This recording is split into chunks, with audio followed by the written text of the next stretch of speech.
In just a few hours, it will be daybreak off the coast of Indonesia, and that's when the full search operation for missing AirAsia Flight 8501 will resume. Let's bring in aviation expert Dan Hampton. He's a retired U.S. Air Force Lieutenant Colonel, and we're also joined by CNN aviation analyst and former Inspector General for the U.S. Department of Transportation, Mary Schiavo. As you point out, she now works for a law firm that represents victims and families after airline disasters. Colonel Hampton, let me start with you. You've flown more than 150 combat missions, so I'm sure you've had to react to a lot of volatile situations in the air. Shortly before air traffic control lost contact with AirAsia, the pilot asked for a deviation due to weather. Does that give you any indication of what could have happened next? You know, it really doesn't, Martin, and I don't want to sound vague here, but there's the information is so scarce right now that I don't really want to leap to any conclusions. It's very normal in any kind of flying, military or civilian, especially commercial airline pilots, to deviate for weather. They don't want to spill people's coffee. It's not safe, that sort of thing. And you know, for the kind of flying I used to do, it was just good practice to avoid it when you could. So the fact that he deviated, you know, doesn't mean much to me. He was trying to go higher, which means the air is a little bit smoother, that sort of thing. At this point, and as Les pointed out earlier, I don't want to just focus entirely on the weather. It seems that that's probably a contributing factor, but there's a lot of other things that could have happened here. And I don't know, I didn't get to read in, but have you ever had an opportunity to work search and rescue in efforts to try and locate aircraft that have been down?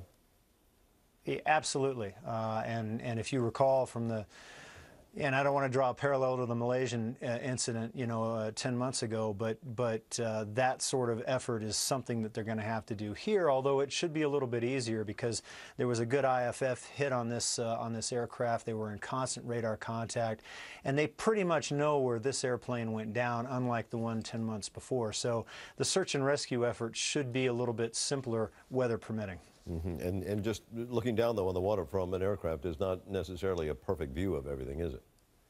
No, it's definitely not. It's a lot harder than people think. Unfortunately, it's not like a bathtub. But commercial airliners all have emergency locator transmitters on them, that sort of thing. And the fact that nobody's been talking about this yet with this airplane means to me either they're not releasing that information or something else possibly could have happened. Also, the fact that the pilots didn't make a distress call, at least one that we know about at this time, is also a little bit telling in my mind, because they were either too busy doing what they were doing, dealing with a problem to make a call, which is normal, or this is something else, and time will tell, unfortunately. Mary, let me ask you this. Assuming that they will find some debris or find some portion of this aircraft, what could that tell them? Well, any piece of debris, even the smallest piece from the plane, will allow them to do the drift patterns and work back to find where the rest of the plane might be and where to put submersibles in to find the black boxes. So even the small, you know, one seat cushion could be a huge break in finding this aircraft.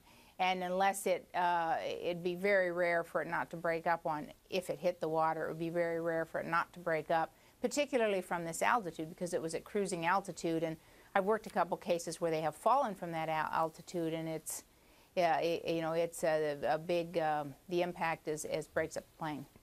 You heard Dan make reference to how difficult it can be to search from the air when trying to find debris. Is that also a problem that you're aware of? I mean, that it's not always easy, even though you're flying over it, to see things so clearly.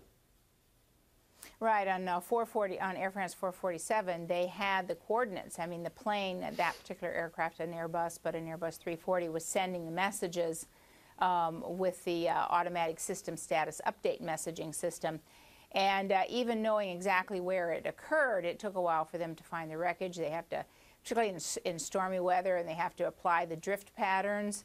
And some agencies and some forces are better at using the drift pattern data and calculating back where the drifted pieces would have impacted the water than others. So, you know, it's a lot of work to actually find it, but as everyone in the world learned from Malaysia 370, you know, the time is ticking away, and fortunately it doesn't appear that they're losing the 4 days they lost in Malaysia 370 when the Malaysian military, you know, neglected to tell them they were looking in the wrong place. So hopefully there will be no misconnects there, and they will understand that you can't say the coordinates of a civilian aircraft are a national security secret when lives are at stake. Dan, real quick, Dan, before I let you go, have you ever been caught up in weather where you thought, holy cow, I'm not sure I'm going to make it through this?